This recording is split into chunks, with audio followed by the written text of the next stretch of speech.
Hey guys, it's Crystal Briefs, and in this video I'm going to discuss the heroes you shouldn't buy and those you should.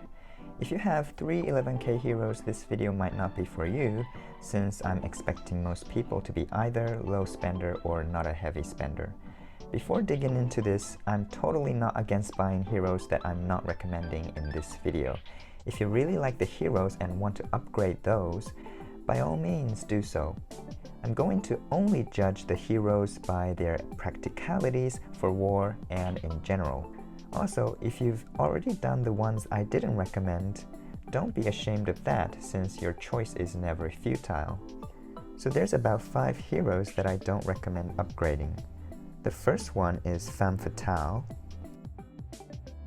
She has research stat, but these days research stats are so devalued by the technolabes, and it's become a lot easier to complete research than ever before. There's inf stat, but there's no HP, so she won't be used in war. She's sometimes useful in the Colosseum and monster hunting, but you can do those without her completely fine. Also, it's a bit trivial, but having 1 gold hero adds around 1 million irreversible might. So if you want to control your might, you should carefully choose which heroes to upgrade. The second one is the big guy. Actually, this is one of the more debatable ones, since you can buy it from the beginning and can be instantly upgraded to gold. Also, the construction boost is actually pretty valuable, especially if you do a lot of troop building, because you have to keep cycling between rebuilding infirmaries and manors. But for war, since it has no HP, it will not be used in the long run. The third one is Vengeful Centaur, and it's less of a priority for the same reason as FEMME FATALE. The defense stat is also negligible. There's some use in Colosseum and monster hunting, but not necessary at all. The fourth one is Prince of Thieves. At a glance, he's got army attack, so seems good as an army hero, but he doesn't have the much needed HP, so he can't replace the classic army heroes by any means. He's also not really used in the Colosseum or monster hunting, so it's not practical to enhance him first. But he's kinda good looking, so I do understand some people want to get him. The fifth one is Chaos Dragon.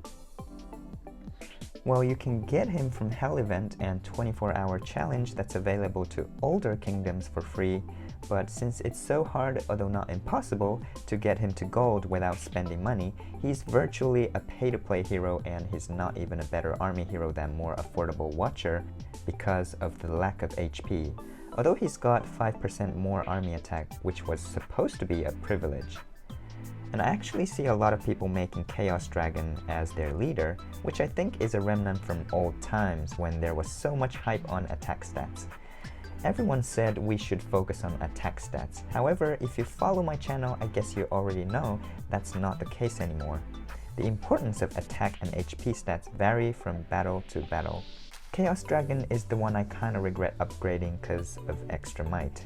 I omitted Pegasus from this list, although still not recommended, because Pegasus has exactly the same stat with Grimwolf, but actually if you have him, you won't need to buy Grimwolf at all. Also, for fans of Saint Seiya, he's definitely a viable option to get it done for Inf Blast, although a bit more expensive.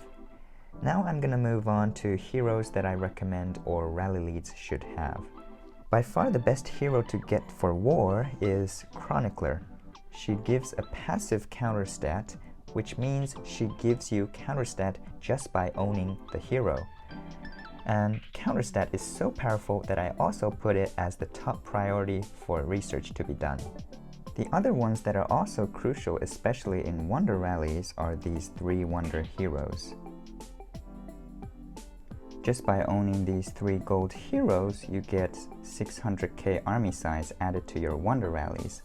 Also, for free-to-play player, Watcher is a must-have since it gives you both army attack and HP, which is unrivaled when you take him to battle.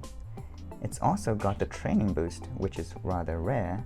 The other heroes that are in higher priority is the classic army heroes, Strong Stressed of the Sea, Lore Weaver, and Berserker. The strong stress of the C particularly is cheaper than the other ones, so a lot of people tend to max her out first. Also, Dream Witch is a crucial army hero to have for Wonder Rallies if you want better strategic maneuverability. Storm Fox is also good to have as an army hero since it's one of the cheaper ones. But the Rose Knight is often sufficient or even better in a lot of situations, so there's no need to rush.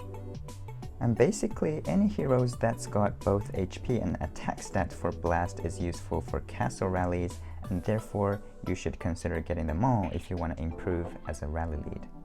For Ethereal Guide, on the other hand, she becomes redundant for ranged Blast. But let me tell you this, she's actually the most useful hero, 11k heroes aside, for 055 comp for Wonder Rallies, about which I'll make a video later on, of course. Actually, 055 is the most powerful counter against 424 derivatives, believe it or not. 208 is much more popular, but 055 easily beats 208 in terms of the winning rate, only if you use it correctly, which requires deliberate fine-tuning. And that's why a lot of people fail to get 055 to work. Well, that was a bit off topic, but apart from the war heroes, there are pay-to-play heroes that don't give any war stats, like Dark Follower and Witch Doll.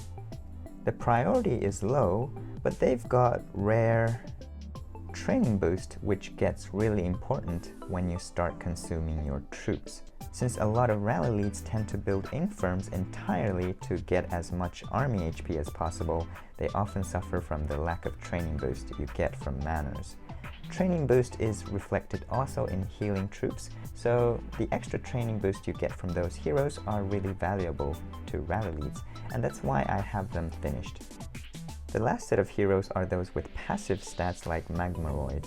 If you're somewhat serious about becoming a rally lead, I suggest you have them because they'll increase your base stat pretty much irreversibly. Since it's 10% of additive stats, there's no need to rush. Actually, just a bit of random fact, but if you make a hero with those passive stats your leader and get executed, that passive stat will be gone while your leader is not revived. One more thing, a rather recent update with hero avatars actually reward you with some stats, so having useless heroes nowadays have become less useless if you get what I mean. You can get extra war stats from this, so for heavy spending titans, I guess having all the heroes, practical or not, might be preferred. Okay, I think that's it for the heroes. I hope you find it helpful for deciding which heroes to buy first.